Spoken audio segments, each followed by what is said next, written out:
어떤 연구실에서 개구리를 가지고 실험을 했습니다. 먼저 개구리를 약간 뜨거운 물에 들어있는 큰 비커에 집어넣었더니 뜨거운 물에 놀란 개구리는 펄쩍 뛰어올라 달아나 버렸습니다. 그래서 이번에는 찬물이 담긴 비커에 그 개구리를 넣자 개구리는 여유 있게 헤엄을 치며 돌아다녔습니다.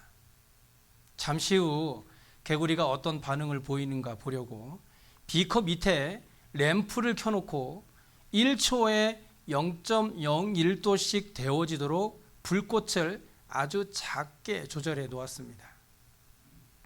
물의 온도는 서서히 높아졌지만 개구리는 태평스럽게 헤엄만 치고 있었습니다.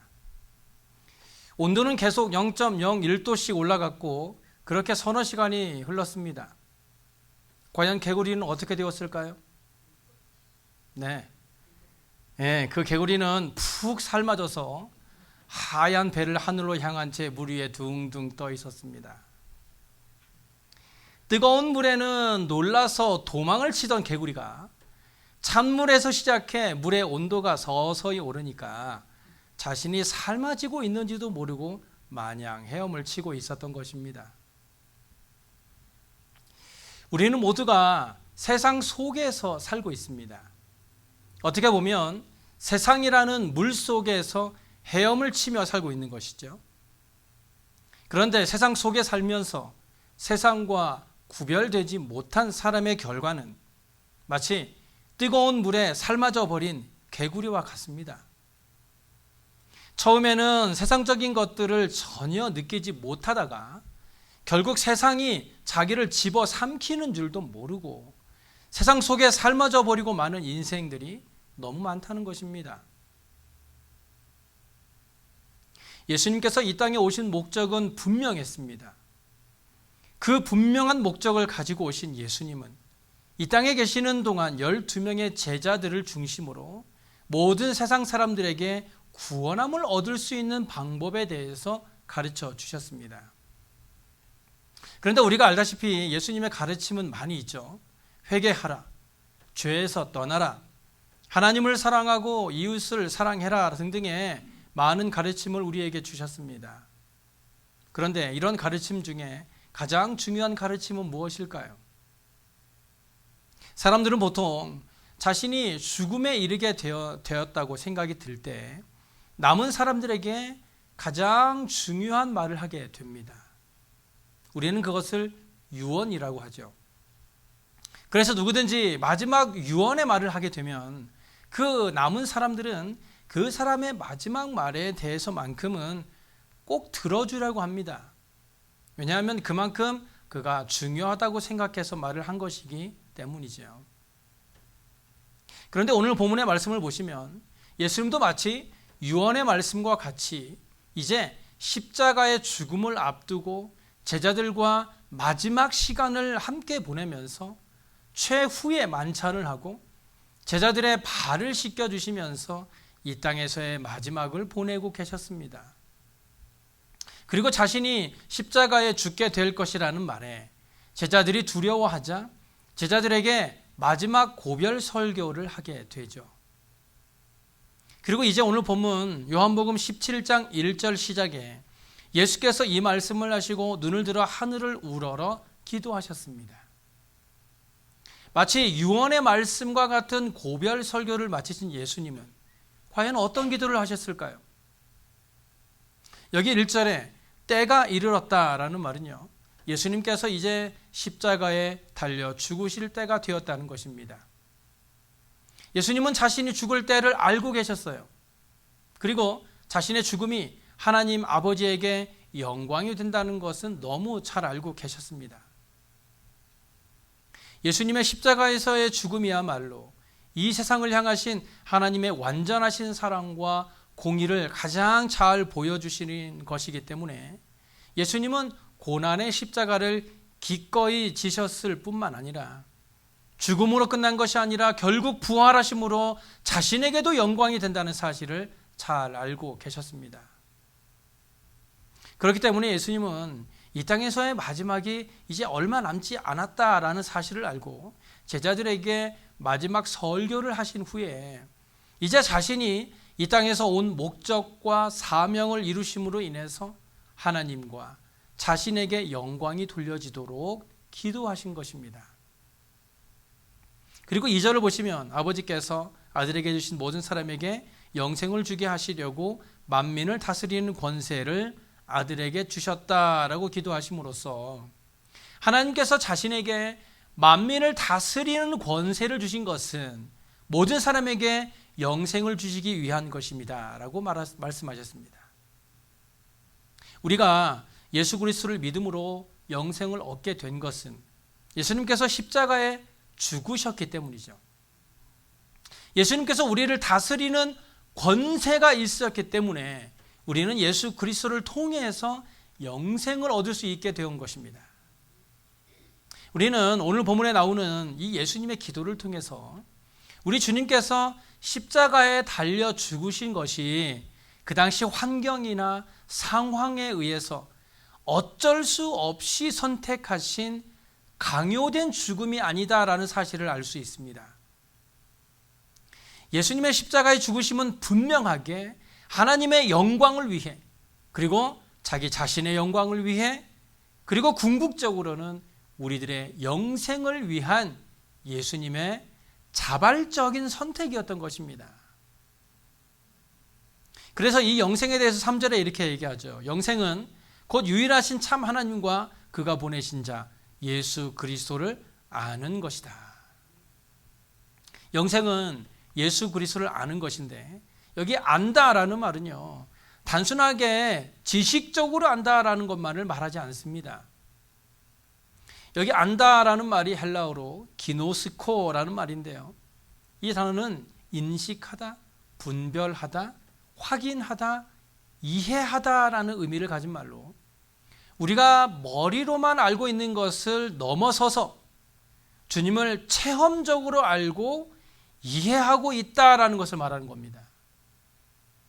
이처럼 우리가 이런 전인격적인 삶을 통해서 예수님을 알고 이해하는 삶을 통해서 죄인이었던 우리가 죄 사함을 얻고 영원한 생명을 받아서 하나님의 나라에 들어가야 하는 것이야말로 복음의 능력이라고 할 수 있는 것입니다. 예수님은 우리들에게 이런 놀라운 영생의 은혜를 선물로 주시기 위해 기꺼이 자발적으로 십자가에 달려 죽으신 것입니다. 그런데 예수님께서 이런 구속 사역을 이루시기 위해 사람의 몸을 입고 이 땅에 오셨지만 예수님은 원래 하나님이십니다. 예수님은 십자가의 죽음과 부활을 통한 우리들의 구원 사역을 위해 잠시 하늘 보좌를 버리시고 인간의 몸으로 이 땅에 오신 창조주 하나님이십니다. 따라서 예수님은 이제 그가 창세전부터 하나님 아버지와 함께 가지고 계셨던 영화로운 모습으로 다시 돌아가도록 기도하고 있는 것입니다. 5절을 보시면 아버지여, 창세 전에 내가 아버지와 함께 가졌던 영화로서 지금도 아버지와 함께 나를 영화롭게 하옵소서. 예수님은 자신의 죽음을 통해서 완성되는 이 구원 사역이 먼저는 하나님께 영광이 되고, 그런 하나님의 영광으로 인해서 다시금 자신을 영화롭게 해주시기를 간구하고 있습니다. 그런데 우리가 이 부분만 놓고 본다면 마치 예수님께서 자신의 영화를 위해 기도하신 것만 같습니다. 하지만 예수님은 사실 죄로 인해서 죽어있는 이 세상이 회복되고 죄 가운데 신음하고 있는 우리들의 삶이 회복되고 그 죄로 인해 죽어있는 영혼들을 다시 살려서 영원한 생명을 누리기를 바라는 기도를 하고 계시는 것입니다. 그래서 예수님은 그런 일들을 통해서 하나님 아버지께 영광을 돌리기 위해 자기의 모든 권리를 다 포기하고 자신은 오직 하나님의 영화를 위해 목숨을 버리면서까지 순종하기로 작정을 하신 것입니다. 이것이 바로 예수님의 사명이었습니다. 죄 가운데 있는 세상의 모든 사람들을 구원하고 그로 인해 하나님의 영화를 높이 드러내는 것. 예수님은 자신의 이 사명을 위해 목숨도 아끼지 않고 하나님께 충성했던 것입니다. 그런데 예수님에게 주어진 또 다른 사명이 하나 있었습니다. 바로 그의 제자들이죠. 예수님은 그의 사역을 위해 제자들을 세우시고 그들을 교육하십니다. 6절을 보실까요? 세상 중에서 내게 주신 사람들에게 내가 아버지의 이름으로 나타내었나이다. 그들은 아버지의 것이었는데 내게 주셨으며 그들은 아버지의 말씀을 지켰나이다. 여기 내게 주신 사람들이 바로 그의 제자들입니다. 예수님은 그의 제자들에게 하나님이 누구신지, 하나님의 뜻은 무엇인지에 대해 늘 말씀하시고 가르치셨어요. 그 결과 제자들은 예수님의 말씀을 받아들였고 그 말씀을 지켰습니다. 그리고 그런 제자들의 가장 큰 특징이라고 한다면 예수님의 말씀이 곧 하나님의 말씀이라고 믿었다는 것입니다. 제자들이 예수님의 말씀이 곧 하나님의 말씀이라고 믿었다라는 것은 예수님이 곧 하나님이십니다라는 것을 믿었다는 거예요. 즉 제자들은 하나님께서 예수님을 보내셨다라는 그 진리를 믿은 것입니다. 예수님께서 이 땅에 계시는 동안 하신 일의 핵심이 무엇이었습니까? 그것은 하나님의 말씀을 가르치고 자신이 하나님이 보내신 구원자라는 사실을 믿고 깨닫게 하시는 것이었어요. 그래서 하나님께서는 예수님에게 사람들을 붙여주셨죠. 이에 예수님은 자기에게 보내신 자를 위해 기도하셨습니다. 예수님께서 그들을 위해 기도하신 이유는 이제 내일이면 그의 제자들을 떠나 십자가를 지시고 죽어야 했기 때문입니다. 11절을 보시면 나는 세상에 더 있지 아니하오나 그들은 세상에 있사옵고 나는 아버지께로 가옵나니 거룩하신 아버지여 내게 주신 아버지의 이름으로 그들을 보전하사 우리와 같이 그들도 하나 되게 하옵소서. 이제 내일이면 예수님은 십자가에 달려 죽음을 맞이하게 됩니다. 그리고 3일 후면 부활하셔서 하나님 우편에 앉으실 것입니다. 하지만 주님을 따르던 제자들은 여전히 세상에 머물러 있을 것입니다. 그래서 예수님은 여전히 세상에 머물러 있는 제자들을 보호해달라고 기도하고 있는 것입니다. 특별히 예수님께서 그들을 보전하사라고 하셨는데 이 보전하다라는 말은 헬라어로 테레오라는 말로요. 지키다, 망을 보다, 엄격하게 지키다라는 말입니다. 즉 예수님과 하나님이 하나인 것과 같이 하나님께서도 그들과 하나가 되어 예수님을 지키신 것 같이 이제는 하나님께서 제자들을 지켜달라고 기도하고 있는 것입니다. 예수님은 언제나 하나님과 친밀한 교제 속에서 마치 하나같이 지내셨습니다. 마찬가지로 이제 예수님이 제자들과 함께 할 수 없으니 성령께서 제자들과 함께 하셔서 제자들과 친밀한 교제 속에서 어려운 일을 당하지 않도록 기도하고 계신다는 것입니다. 그런데 12절을 보시면 모든 제자들을 보존해 달라는 기도를 하셨는데 그 중에 멸망의 자식은 제외시켰습니다. 예수님께서 말씀하신 멸망의 자식은 예수님을 은 30에 팔아넘긴 가룟 유다를 가리키고 있습니다. 왜냐하면 그 멸망의 자식은 성경을 응하게 하는 자라고 말씀하고 있기 때문이죠. 이 오늘날의 예수님의 제자는 누구입니까? 네, 예수님의 제자는 가룟 유다를 제외한 11명의 제자만을 말하는 것이 아닙니다. 오늘날 바로 저와 여러분이 예수님의 제자입니다. 그렇다면 지금도 동일하게 제자들을 향한 이 예수님의 기도는 그대로 적용되어야 합니다. 그러므로 제자들을 향해 내게 주신 아버지의 이름으로 그들을 보전하사 우리와 같이 그들도 하나 되게 하옵소서라는 기도가 저와 여러분을 위한 기도인 것을 믿으시기 바랍니다. 예수님은 우리가 하나님과 하나가 되어서 하나님께서 우리를 보호해 주시기를 바라셨습니다.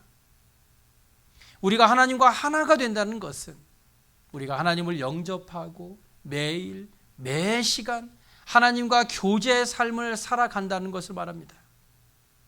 예수님께서 우리를 세상에 보내실 때 그냥 보내지 않으시고 하나님과 하나 되어 세상을 이길 수 있도록 지금도 우리를 위해 기도하고 계시는 줄로 믿으시기 바랍니다.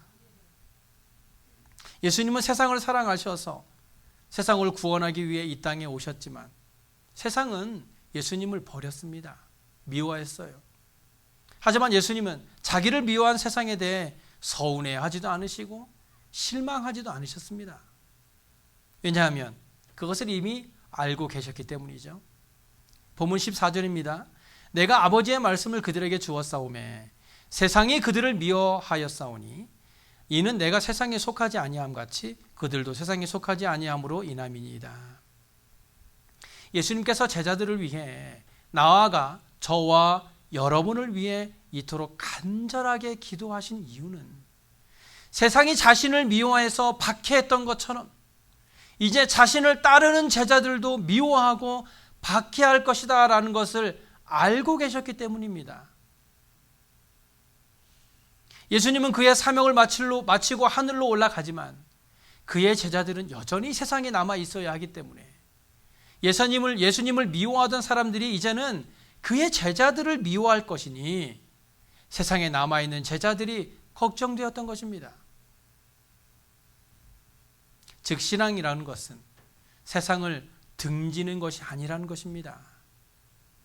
우리가 우리의 믿음과 신앙을 지키기 위해서 세상을 등지고 나와서 거룩하고 죄가 없는 곳에서 살 수 있는 것이 아니라는 거예요. 예수님께서는요, 예수님을 바르게 믿는 사람들도 세상 속에 살고 있는 사람들이라는 것을 분명히 합니다. 하지만 여기에서 중요한 것은 예수 믿는 사람들이 세상 속에 살고 있지만 세상에 속한 사람들은 아니라는 것입니다. 이게 무슨 말씀일까요? 세상에 살고 있는데 세상에 속하지 않은 사람? 구약의 율법을 보시면 먹을 수 있는 것과 먹지 못하는 것에 대한 구분이 있는데요. 그 중에 이 물고기에 대한 규례가 있습니다. 이 규례를 보시면 사람이 먹을 수 있는 물고기는 비늘이 있고 지느러미가 있는 것이라고 했습니다. 율법에서 말씀하고 있는 비늘과 이 지느러미의 의미를 잘 이해해야 합니다. 먼저 물고기에 있어서 비늘은요, 바다와 자신의 몸을 구분하는 역할을 합니다. 그리고 지느러미로는 방향을 결정할 수가 있죠. 즉 물고기에 있어서 비늘은 짠 바닷물 속에 살고 있지만 그 짠 물과 자신을 구분하는 역할을 하고, 지느러미는 삶의 방향을 결정 지을 수 있다는 것입니다. 그러니까 바다라는 세상에 살지만 세상과 구별된 존재가 바로 하나님께서 예수님에게 주신 자들이다라는 겁니다. 곧 그리스도인들을 말하는 것이죠. 바다에 살고 있는 물고기가 살아있을 때는 짜지 않습니다. 하지만 그 물고기가 죽고 나면 짠 바닷물에 절여지고 말죠. 마찬가지로 우리가 죄악이 가득한 세상에 살고 있지만 예수님께서 우리를 위해 흘리신 이 십자가의 피로 영생을 얻은 사람은 죽음에서 살아있는 사람이 되었으므로 세상의 악이 우리에게 들어올 수 없다는 것입니다. 그러니까 예수 그리스도의 십자가의 은혜로 영생을 얻은 저와 여러분은 세상에 살고 있지만 세상과 구별된 거룩한 삶을 사는 사람이다라는 것입니다. 우리가 세상에 살고 있지만 믿지 않는 사람들과 다른 것이 바로 이것이에요. 우리가 살아있다는 것입니다. 우리는 살아있어서 하나님의 거룩함을 보존하고 있다는 것입니다. 하지만 반대로 세상에 속한 사람들은 영혼이 죽어 있기 때문에 물고기가 바닷물에 절여지듯이 세상의 죄악으로 물들어 있다는 것입니다. 우리가 세상 속에 살고 있다는 것은 모든 삶이 세상의 일반적인 삶과 같은 형태를 가지고 있다는 의미입니다. 즉 세상 사람이나 그리스도의 생명을 가진 사람이나 그들의 삶이 다 똑같다는 거예요. 우리는 모두가 욕심도 있고 화도 내고 정욕도 있고 짜증도 내고 늘 죄의 유혹을 받으면서 살아갑니다. 이것이 바로 세상 속에 살고 있다는 것입니다. 그런데 많은 사람들이 이런 세상적인 모습에서 거룩해지기 위해서 금식을 하고 화를 다스리고 술과 담배를 끊으면서 금욕적인 삶을 살려고 합니다. 하지만 이것은 세상과 구별된 것이 아니라 세상과 분리된 것입니다. 이런 세상과의 분리는 율법적인 거예요. 율법은요, 우리로 하여금 세상으로부터 분리를 시킵니다. 그래서 하나님의 말씀을 지키지 않는 것을 정죄하고 그래서 죄로부터 멀어지는 삶을 살게 하는 것이죠. 하지만 결국 이 세상과의 완벽한 분리는 이룰 수 없습니다. 이것은 우리가 율법을 가지고 구원을 얻을 수 없다는 원리와 같은 것이죠. 그러므로 거룩함이라는 것은요, 모든 사람 안에 있는 악한 본성을 죄로 규정하고 그것을 절제하거나 억누르는 그런 금욕적인 삶으로는 이룰 수 없다는 것입니다. 결국 거룩하지 못한 것을 금지하는 것만으로는 세상과 구별된 삶을 살 수 없다는 거예요. 그렇다면 물고기가 짠 바닷물이 싫다고 해서 물에서 나와 살 수 있습니까? 물고기는 물에서 살아야 합니다. 마찬가지로 우리들도 세상에서 나와 살 수 없고 세상 속에 살아야 합니다. 그래서 본문 15절에 예수님은 이렇게 기도하죠. 내가 비옵는 것은 그들을 세상에서 데려가시기를 위함이 아니요 다만 악에 빠지지 않게 보전하시기를 위함이니이다. 지금 이 예수님의 기도는요, 세상이 악하니까 너희가 세상에서 나와서 살라라는 것이 아닙니다. 세상이 악하니까 너희가 악에 빠지지 않기를 기도하고 있는 것입니다. 우리도 세상 사람들과 똑같은 사람들이지만 그들과 세상을 살아가는 목적과 의미는 달라야 한다는 것입니다. 그것이 바로 세상에 살고 있지만 세상에 속하지 않았다는 것입니다. 우리 주님께서는요, 라오디게아 성도들을 향하여 내가 차든지 뜨겁든지 하기를 원하노라. 내가 이같이 미지근하여 뜨겁지도 아니하고 차지도 아니하니 내 입에서 너를 토하여 버리겠다고 하였습니다. 우리의 신앙생활이 그냥 적당한 이 미지근함을 가져서는 안 됩니다. 내가 그리스도인인지 믿지 않는 사람인지 전혀 구별도 되지 않는 삶을 살아서는 안 된다는 것입니다. 세상이 미지근하니까 나도 미지근하게 살아가다가는 나도 모르는 사이에 삶아 죽은 개구리처럼 우리도 언제 세상에서 삶아 죽게 될지 모른다는 거예요. 우리가 성경을 알게 되고 믿음을 가지게 되면 우리가 하나님을 포기해야 할 것들이 많아진다는 것을 알게 되죠. 그런데 그 순간 하나님을 위해 포기할 수 있는 삶이 되길 바랍니다. 우리가 하나님을 위해 세상 것들을 포기할 때 하나님은 우리에게 더 큰 은혜를 채워주실 줄로 믿습니다. 결국 우리는 우리의 연약함이 핑계가 될 수 없다는 것을 깨달아야 합니다. 우리는 삶의 핑계가 너무 많아요. 하지만 우리가 하나님 앞에 섰을 때 아무도 핑계하지 못할 것입니다.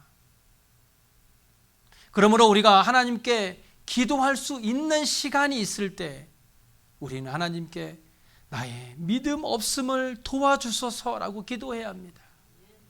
하나님, 내가 믿음이 없습니다. 나를 붙들어 주시고 내 믿음 없음을 도와주옵소서.